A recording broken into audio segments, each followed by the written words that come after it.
नमस्कार. श्रोते हो, आपला पुढचा एपिसोड जो आहे, हे क्रिप्टो चलन आणि त्याच्यात होणारी गुन्हेगारी, यातून आपलं स्वसंरक्षण कसं करायचं, हे आपण आज पाहणार आहोत. क्रिप्टोकरन्सी म्हणजे आभासी चलन. हा एक नवीन गुंतवणुकीचा पर्याय म्हणून आंतरराष्ट्रीय बाजारामध्ये आलेला आहे.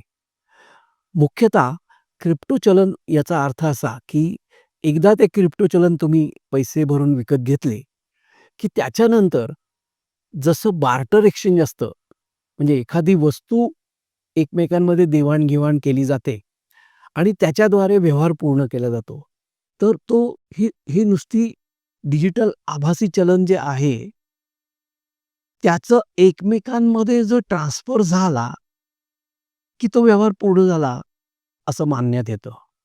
याच्यात धोका असा आहे, की याचा हा बँकेशी संलग्न एकदाच असल्यामुळे, एकदाच पैसे खरेदी करताना असल्यामुळे किंवा विकताना असल्यामुळे, मधले सगळे व्यवहार बँकेत कधीच कुठेच येत नाहीत.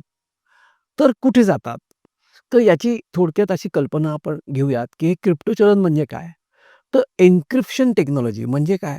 की साध्या फॉर्ममध्ये असलेला डेटा तो जंबल करायचा, तो वेगळ्या सांकेतिक भाषेत स्टोअर करायचा आणि त्याच्या विशिष्ट पद्धतीने तो लॉक करायचा, म्हणजे तो कोणालाही दिसत नाही. त्याला एन्क्रिप्शन म्हणतात. आणि डिक्रिप्शन म्हणजे काय? तो असा जंबल केलेला डेटा परत नेहमीचा करायचा, त्याला डिक्रिप्शन म्हणतात. आणि त्याला एक सांकेतिक कीज असतात, कीवर्ड्स असतात आणि त्याच्याद्वारे ते ओपन किंवा क्लोज करता येतात. ब्लॉकचेन म्हणून त्याला जोडलेली एक संगणक कल्पना अशी आहे, की हे सगळं जे तंत्र आहे, ते विशिष्ट पद्धतीने संगणकात ठेवलं जातं. विशिष्ट पद्धतीने त्याचं रजिस्टर ठेवलं जातं. विशिष्ट पद्धतीने त्यात झालेल्या गोष्टी आणि घटना त्या त्याच्याशी संलगित असलेल्या सगळ्या व्यक्तींच्या परवानगीशिवाय होत नाही. त्याला ब्लॉकचेन म्हणतात. आता या ब्लॉकचेन आणि एन्क्रिप्शन या पद्धतीने तयार केलेलं हे आभासी चलन आहे. त्याला डिजिटल करन्सी असं म्हणतात. आता याच्यामध्ये बेकायदेशीर व्यवहार जास्त प्रमाणात व्हायला लागले. काळ्या पैशाला फिजिकल पैसे एका ठिकाणाहून दुसरीकडे ट्रान्सफर करण्यामध्ये ज्या अडचणी आहेत, त्या या क्रिप्टोकरन्सीमुळे संपलेल्या आहेत. म्हणजे काय, की मी पुण्यात बसून अमेरिकेमध्ये कुठलातरी व्यवहार करू शकतो आणि त्याला त्याच्या बदली 2 क्रिप्टो कॉइन्स देऊ शकतो. सध्या बिटकॉइन म्हणून जी क्रिप्टोकरन्सी आहे, त्या एका क्रिप्टोकरन्सीची किंमत $1,00,000 आहे. एवढी प्रचंड म्हणजे कोटीमध्ये एका बिटकॉइनची किंमत आहे. म्हणजे मी एक बिटकॉइन दिली, की त्याच्या अंडरग्राउंड जे काही मला पाहिजे, त्याच्यामध्ये बेकायदेशीर व्यवहार असतात, कायदेशीर व्यवहार असतात आणि त्या व्यवहाराची पूर्तता करण्याचं चलन, ते आभासी चलन. मात्र हे चलन दिसत नाही. हे संगणकात असतं. संगणकात सिक्युअरली स्टोअर केलेलं असतं.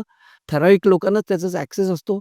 पण आता असं आहे, की त्या संगणकामध्ये सुद्धा अनेक चोरटे लोक मेलावेअर घालून, संगणकाला हॅक करून हे सगळं चोरू शकतात आणि त्यामुळे आपल्यासारख्या किंवा कुठल्याही सामान्य माणसाला तंत्रज्ञानाची ज्याला माहिती नाही किंवा तंत्रज्ञानाची जुजबी माहिती आहे, अशा सगळ्यांनी यापासून लांब राहिलेलंच बरं. सध्या खूप जाहिराती येतात. क्रिप्टोकरन्सीमध्ये भरपूर फायदा होतोय. कदाचित फायदा होतही असेल, पण सामान्य गुंतवणूकदारांना आणि आपल्याला तो फायदा दिसेलच असं नाही.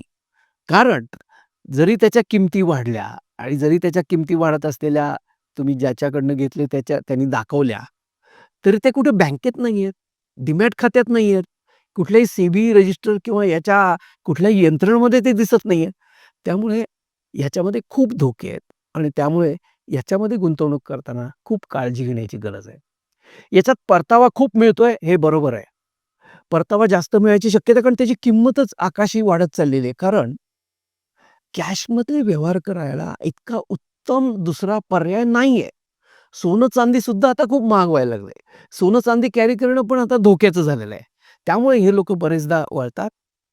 छोट्या-छोट्या ग्रुपमधनं, WhatsApp ग्रुपमधनं, सोशल मीडियावरनं तुम्हाला कोणीतरी सांगेल, कोणीतरी सुंदर मुलगी सांगेल, की हा आमचा नवीन क्रिप्टोचा प्लॅटफॉर्म आहे, अतिशय सुरक्षित आहे. तुम्हाला खोट्या लोकांची दाखले देतील, की याला एवढे पैसे झालेत, याला एवढे पैसे झालेत. पण त्याला बोलून जाऊ नका, कारण तो धोका आहे. याचं कारण मी छातीठोकपणे का सांगतोय?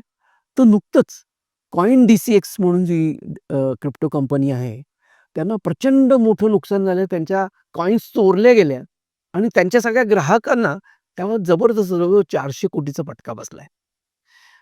वर्षापूर्वी WazirX म्हणून अतिशय नावाजलेली अशीच क्रिप्टो कंपनी होती. त्यांच्यासुद्धा सगळ्या याच्यामध्ये गोंधळ होऊन ग्राहकांचे जवळ-जवळ ₹2000 कोटी गायब झालेत. आता याचं पुढे काय झालं, तपास काय म्हणतोय, ते लोक सापडतील का? नाही सापडणार, सापडले तर कोणाला कळेल? हे काहीही कळणार नाही, कारण याचा ट्रेसच लागू शकत नाही. कॉम्प्युटरमध्ये ठराविक संकेत भाषेमध्ये डिक्रिप्शन, एन्क्रिप्शन आणि ब्लॉकचेन वापरून केलेली यंत्रणा, हे आभासी चलन हे कुठं दिसत नाहीये. कोणी हॅक केलं तर कळणार नाहीये. त्याच्यापासून सावध राहण्याची गरज आहे. तर आता आपण काय-काय काळज्या घ्यायला पाहिजे? आंतरराष्ट्रीय स्तरावर याला मान्यता आहे. भारताने अजूनपर्यंत पूर्णपणे त्याला मान्यता दिली नाही. पण काही मर्यादित यात काम करणाऱ्या संस्थांना, कंपन्यांना त्यांनी लिस्टिंग करायची परवानगी दिली आहे. पण पूर्णपणे मोकळीक आहे का? नाहीये. तर असं जरी असलं, परवानगी दिलेली असली, तरी खातरजमा केल्याशिवाय याच्यात गुंतवणूक करू नका. तुमच्या शेअर ब्रोकरला, तुमच्या फायनान्शियल प्लॅनरला, तुमच्या चार्टर्ड अकाउंटंटला विचारा, की हे असं-असं आहे, मी करू का? त्यांच्या सल्ल्यानेच करा. खूप काळजीपूर्वक करा. खूप मोठी रक्कम घालू नका. मुळातच रक्कम घालूच नका, असं माझं वैयक्तिक मत आहे. पण तुम्हाला धोका घ्यायचाच असेल, तर तो धोका पैसे पूर्ण जातील, अशा भीतीने तो धोका घ्यायचा की नाही हे ठरवा. हे संगणक आणि त्याची यंत्रणा याच्यावर अवलंबून असलेली गोष्ट आहे. त्यामुळे पूर्णपणे परावलंबित आहे, हे ध्यानात असू द्या. आपल्याला त्यातलं काही कळत नसेल, तर त्याच्यात पडू नका. हे जे परस्पर व्यवहार होतात, त्या सगळ्याचं कुठेही आपल्याला बँकेसारखं स्टेटमेंट मिळेलच असं नाही. भारतामध्ये पूर्णपणे कायदेशीर नसल्यामुळे हे सगळे व्यवहार आणि त्याचे अकाउंट उघडणे बरेचदा काही लोकं दुबईसारख्या ठिकाणी जाऊन करतात. तर ते असं लक्षात ठेवा, की आपल्या मर्यादेच्या बाहेर आहे. हे करायचं का? किती रक्कम आहे? याच्यावर ते ठरवणं गरजेचं आहे. काळजीपूर्वक करूनही त्याच्यात घोटाळा झालाय आणि घोटाळे होतायत. जास्त फायदा, जास्त रिस्क हे लक्षात ठेवा. नेहमीचा फायदा मिळत नसेल, तर त्याच्यात धोका आहे. त्याच्यापासून लांब राहिलेलं बरं आहे. हे सगळा या डिजिटल करन्सीचा वापर जो आहे, तो जास्त करून परदेशी आणि परदेशी होणारे व्यवहार इथे होत असतो. त्यामुळे त्यातला एखादा माणूस सापडला, तर त्याच्याविरुद्ध खटला भरणे, त्याची केस फाईल करणे, हे भयंकर जिकिरीचं काम होणार आहे. त्यामुळे त्याच्यामध्ये लांब राहिलेलं बरं, असं माझं पर्सनल मत. तर आता याचे सिग्नल्स काय आहेत? अनोळखी ग्रुप आहे. सोशल मीडियावर एकदम तुम्हाला कुणाला तरी ॲड करतं आणि तुम्ही पेपरमध्ये वाचत असता क्रिप्टोकरन्सीचा भाव एवढा झाला, शेअर्सचा भाव एवढा झाला, IPOचा भाव एवढा झाला. आता शेअर मार्केटचं काही खरं नाही. आता सोन्याचं काही खरं नाही, चांदीचं काही खरं नाही. पण ते सोनं आणि चांदीसुद्धा आपटले आता. शेअर मार्केट काल परवा आपटलं होतं, परत आज ते वर गेले. तर हे असे सगळे चढ-उतार शेअर मार्केटमध्ये निदान सेबीचे रेग्युलेटेड ब्रोकर आहेत, डीमॅट अकाउंट आहे, सोनं-चांदी तुम्ही फिजिकली घेतलेलं असतं किंवा तुम्ही ETF फॉर्ममध्ये घेतलेलं असतं. तिथे काहीतरी अकाउंटेबिलिटी आहे. डिजिटल करन्सीला तशी अकाउंटेबिलिटी असल्याचं माझ्या पाहण्यात नाहीये. त्यामुळे ती काळजी घेणं गरजेचं आहे. गुंतवणूकदार, सल्लागार, माहितगार, चार्टर्ड अकाउंटंट यांच्याशी चर्चा केल्याशिवाय याच्यात पैसे गुंतवू नये, ही सर्वात महत्त्वाची काळजी.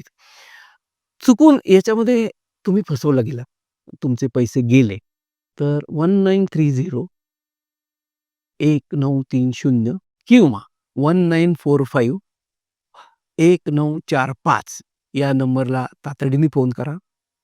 cybercrime.government.in या वेबसाईटवर तक्रार करा आणि त्याच्यानंतर पोलीस चौकीत जाऊन त्या तक्रारीची तुमच्या जवळच्या पोलीस चौकीत नोंद करा. या दोन्ही गोष्टी करण्याची गरज आहे. या तऱ्हेचे फ्रॉड्स आणि इतर तऱ्हेचे फ्रॉड्स आणि घ्यायच्या काळज्या हे माझ्या सायबर गुन्हेगारी आणि स्वसंरक्षण या पुस्तकात सविस्तर वाचा. खाली व्हिडिओच्या खाली पुस्तक खरेदीची लिंक दिलेली आहे. त्याचे जे पब्लिशर्स आहेत मियाना पब्लिकेशन्स त्यांनी पुस्तकाच्याच किमतीत पोस्टेज फ्री अशी सवलतही ऑफर केली आहे. आपण हा एपिसोड शेवटपर्यंत बघितलात याबद्दल धन्यवाद. काळजी घ्या. स्वसंरक्षण हा एकच मार्ग सायबर गुन्ह्यातनं वाचण्याचा आहे. हे परत एकदा लक्षात असू द्या. धन्यवाद.